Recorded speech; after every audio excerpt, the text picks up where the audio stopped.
everyone, this is Yer. Today I'm going to be showing you how to put on Hmong clothes, measure your body in Hmong clothes, and some of the names of the different parts of Hmong clothes. First off, we'll be starting with the Po Tsong Shua. So this is the Po Tsong Shua. It is a traditional Hmong hat. It usually comes in black, shades of purple. The more modern colors are actually made with Lilong fabric, like the floral Lilong fabrics. And this is how you just put it on.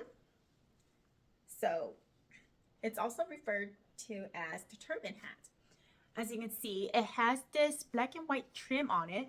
This trim is called the shi jing.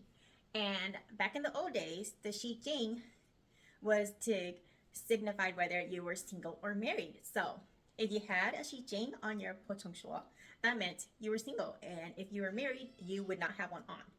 So to measure for a Po Tsong Shua or any Hmong hat, you need to get your measuring tape. And you would take it and measure around the circumference of your head. So mine is roughly 22 inches. So that means I would need to add 1 inch to it, and it will make me a size 23 in Hmong hat.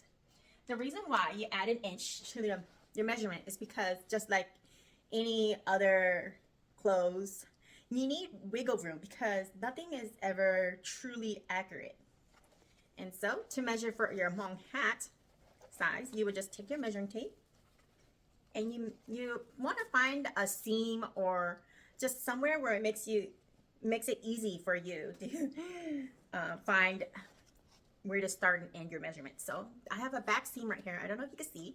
I'm gonna start there, and then you just go ahead and measure along the inside edge of the hat.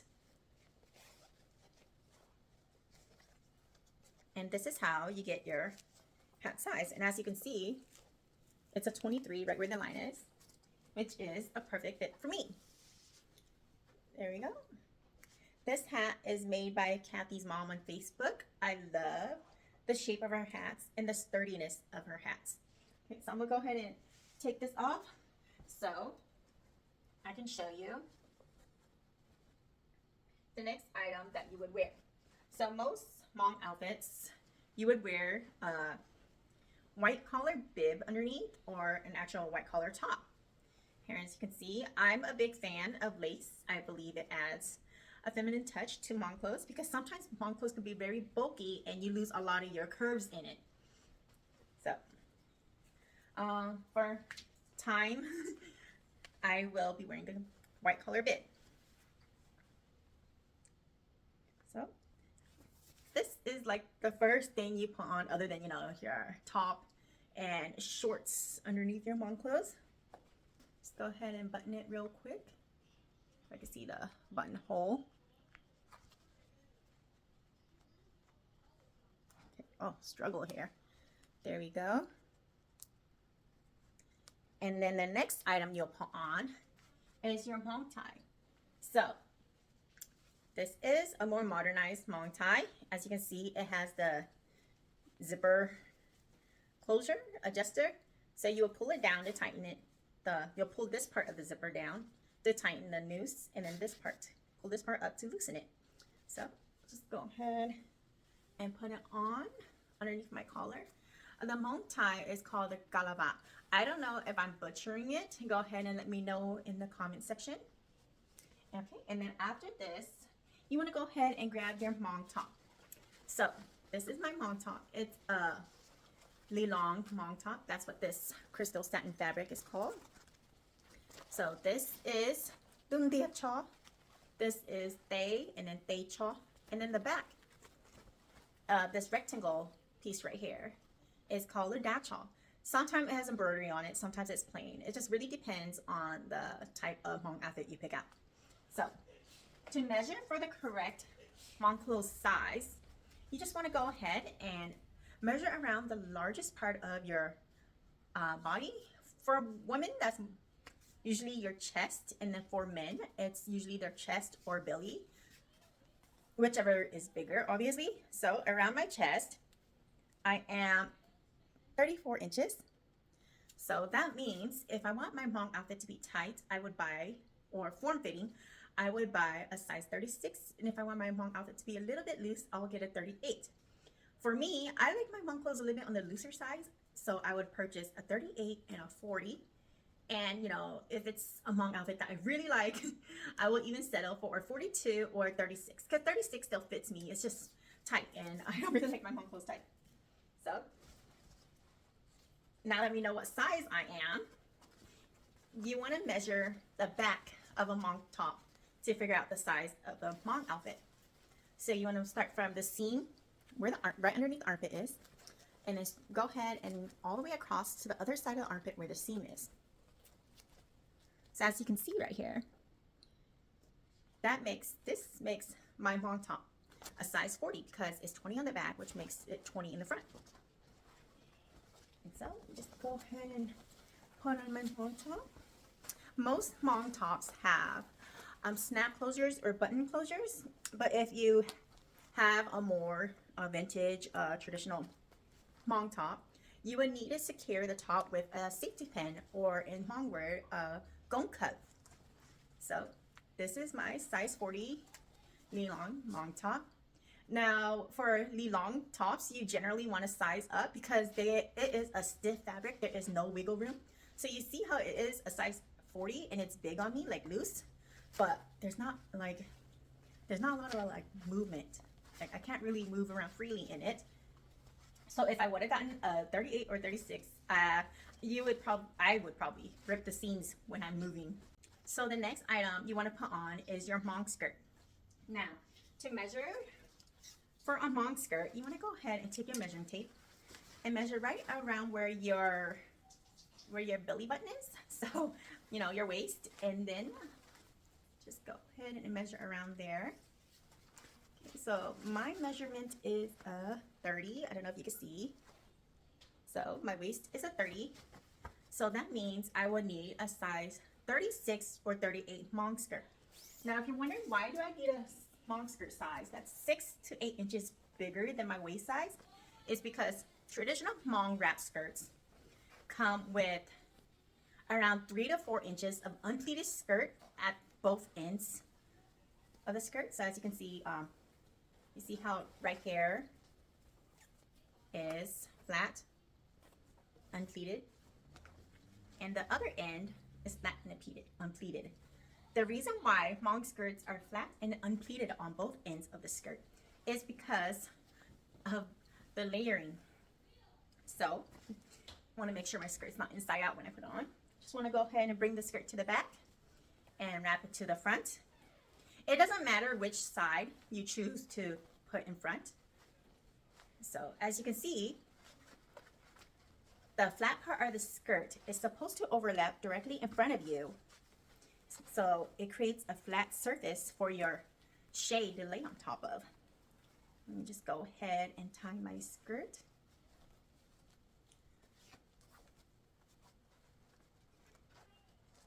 Now, since this skirt is a wrap skirt, I'm gonna see, maybe if I go on tiptoes, you can see. See, so you can see the unpleated part right in the front. You want to lay your shade right in front of the flat parts of your skirt. This is a shade. It's similar to an apron, except, you know, you don't wipe your hands on it or, you know, surfaces with it. So just go ahead and bring it to the front and then tie the strings to the back. If the strings are long enough, or if you're small enough, you could take the strings and tie it in the front underneath the shade. This prevents bulkage in the back. There we go. Let me finish tying. Here we go. As you can see, that's it. It's puffy in the back and then puffy on the sides, but it's more flat in the front because of the flat part of the skirt. Now, since this is a flat wrap skirt, if you do a lot of movements, it will open up. So you want to go ahead and take a safety pin, clothe, and you just take the bottom of your whichever part of the skirt that's on top, and you just take it and you pin it down to the other end flat surface of the skirt. Normally I would pin the skirt from underneath so you don't see the safety pin, but you know, for viewing purposes, I put it on the front of the skirt so you can see. So now that you pinned it, the skirt will not open when you're out and moving. So now that that's done, next you will put on the Hlab. So today there are, I guess you'll call them modern made Hlabs where everything's sewn and it has two tails, or Hmong is more two shi already. And what would you do with the modern one is you make sure the two tails are in the back, and then you just go ahead and safety pin it, the modern Hlab clothes.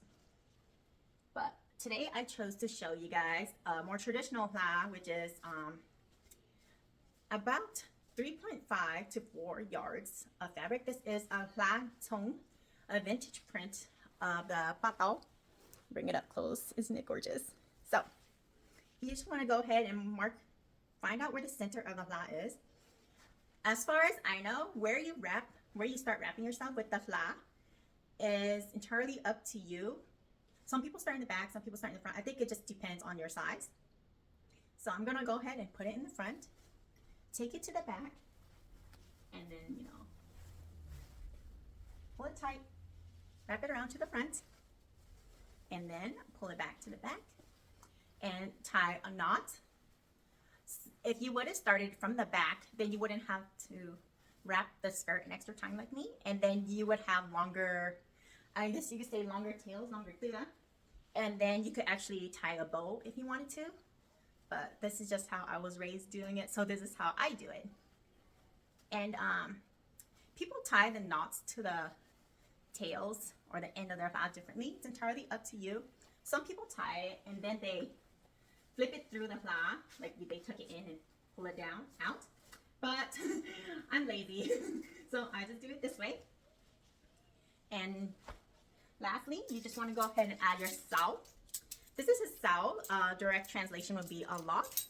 It is Hmong jewelry that you wear around your neck. This particular one is a 5-layer gold Xauv. So just go ahead and hook it in the back. See if I could get it to hook. If you have family or mirror, that would be really helpful. But I don't, so I'm just trying to get it on myself. But since I can't, I'm gonna have to.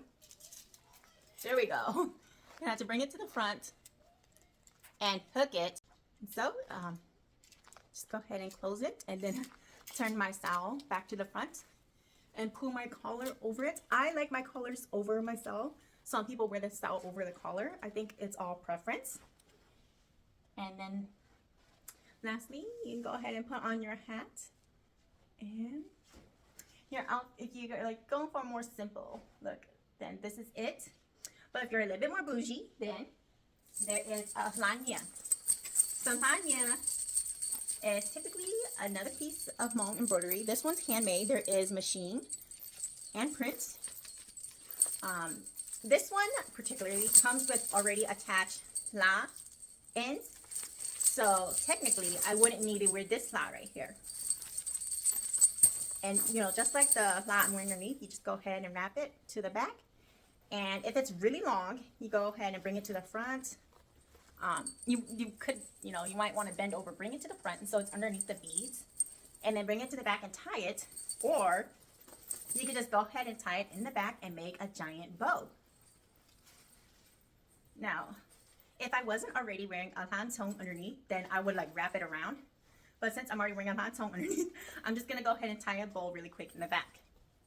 Now, other lanya, they don't come with the attached sash, so you would need a safety pin the Hlab clothes, and that's pretty obvious. You just take the ends and you overlap, and then you safety pin it. Now, I guess you could say how you wear the Hlab, safety pin Hlab, is all preference. Some people like me like to wear just the bandao in the front, and then the safety pin will be in the back. Whereas some people they bring their Hlab, the ends of the Hlab to the front, and then the safety pin is showing in the front. But it's up to you. I like it in the back because I like it bougie in the front. And then some people wear leg warmers, and Hmong word, I believe the term is dong. I'm pretty sure I'm repeating it. I'm pronouncing it wrong. So correct me And you know, the tongue are usually black with a bandau trim on it, or just any kind of bandau trim. And sometimes they lace, and sometimes they're just black fabric. Now, I don't own any actual Hmong leg warmers because I don't wear them. I live in a state where it's cold outside, and Hmong New Year is outside, so I'm always in fleece-lined stockings, or you know, just regular stockings if it's a more warmer day. So I never had the need to purchase the Hmong leg warmers. And that completes today's video. I hope you find this video helpful, and thank you for watching. Bye.